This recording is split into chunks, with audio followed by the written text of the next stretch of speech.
Assalamualaikum warahmatullahi wabarakatuh. Wota Minchesa Elvira Rosa, Wota Rosa, dengan NIM 20043007 dari program studi akuntansi. Ini adalah presentasi untuk tugas pada modul 13 dan modul 14. Yang akan saya jelaskan di sini, yang pertama ada modul 13, yaitu tentang menerjemahkan. Nah, di dalam modul 13 itu ada 3 materi yang akan saya jelaskan. Yang pertama, hakikat penerjemahan. Yang kedua, kesepadanan dalam penerjemahan. Dan yang terakhir adalah metode penerjemahan.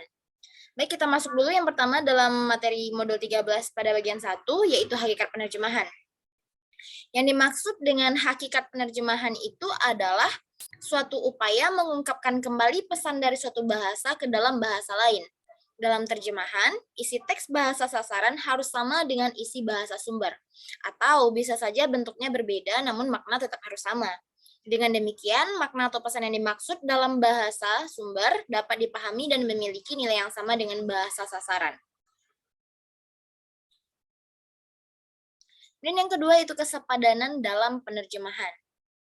Kesepadanan atau disebut juga dengan ekuivalensi memegang peranan yang sangat penting dalam penerjemahan, karena kesepadanan mempengaruhi penerjemahan untuk memiliki keberterimaan.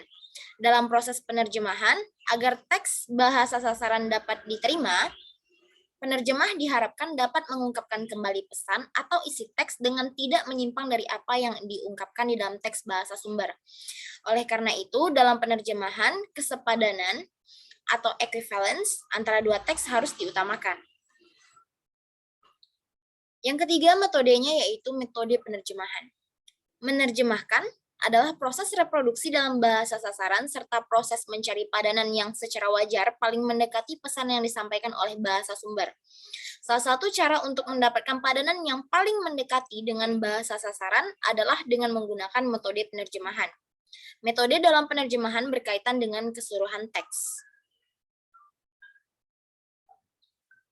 Nah, pada metode penerjemahan ini ada pembagiannya. Yang pertama, yaitu penerjemahan kata per kata, atau disebut juga dengan word by word translation. Dilakukan dengan cara menerjemahkan kata demi kata dan membiarkan susunan kalimat tetap seperti teks bahasa sumber. Metode penerjemahan ini biasanya digunakan sebagai proses awal pengalihan bahasa sumber ke bahasa sasaran. Nah, contohnya, jika di bahasa Indonesia kan menjadi mulai hari pertama sekolah, Hasan bertemu teman sekolahnya yang bernama Livang. Dan yang kedua ada namanya penerjemahan setia, yaitu suatu metode penerjemahan yang berorientasi pada makna kontekstual dengan berusaha mempertahankan bentuk bahasa sumber. Metode ini mengalihkan kata-kata budaya dengan tetap mempertahankan bentuk gramatikal bahasa sumber. Contohnya jika di bahasa Indonesia kan menjadi musim gugur telah tiba, dipindahkan anggrek ke ruang kaca. Kemudian jika dibagikan lagi, itu ada metode penerjemahan kata per kata, yang contohnya dalam bahasa Indonesia itu sehari ku tengok 3 kali, ku pandangi setiap hari. Nah, berdasarkan analisis kalimat di atas, hasil terjemahan kurang diterima, karena penerjemah berusaha mengikuti bentuk bahasa sumber. Urutan kata per kata dalam bahasa sumber dipertahankan, dan kata-kata diterjemahkan satu demi satu berdasarkan makna dasarnya dan di luar konteks. Dan contoh Hanzinya, harap bunga mekar pagi hari. Kata-kata dalam kalimat di atas diterjemahkan sesuai kata per kata dalam bahasa sumber. Kemudian ada namanya metode penerjemahan bebas.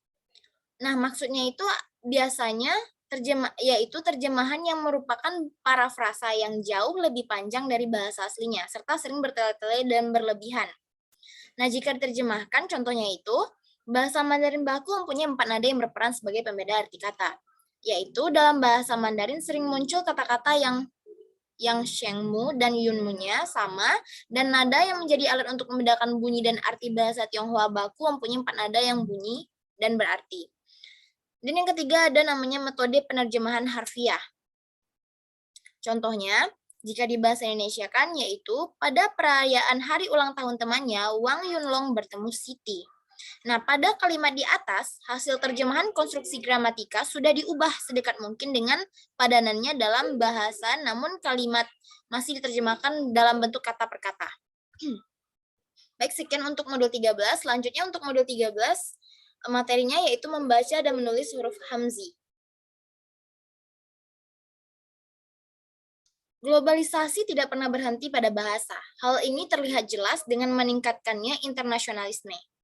Internasionalisme adalah kata-kata yang ada dalam berbagai bahasa. Dengan demikian, kata-kata ini bisa memiliki arti yang mirip. Ada kata-kata yang dipahami di setiap benua. Ketika kita menemukan bahasa, kita juga selalu menemukan budaya. Saat kita mempelajari bahasa, kita harus juga mempelajari secara dasar penulisan dan pembacaannya. Dalam bahasa Mandarin ada ketentuan-ketentuan yang harus diperhatikan. Di sini saya memberikan contoh kasarnya dari tulisan Hanzi, kemudian cara membacanya, nadanya nada berapa, yaitu ada nada 4, 1, 4, 3, dan 1. Kemudian ada banyak guratannya, kemudian ada artinya. Yang pertama yaitu I. Banyak guratannya ada 10, artinya loving. Yang kedua ada pa. Pa itu banyak guratannya ada 4, kemudian artinya hope. Kemudian ada pa, itu banyak guratannya 2, artinya father. Kemudian yang keempat, pa, itu banyak guratannya 5 dan artinya particle. Kemudian pau, itu artinya include dengan banyak guratan 5. Baik, cukup sekian dari presentasi saya mengenai modul 13 dan 14. Semoga ini bisa melengkapi tugas saya pada pertemuan 13 dan 14 tersebut. Terima kasih. Assalamualaikum warahmatullahi wabarakatuh.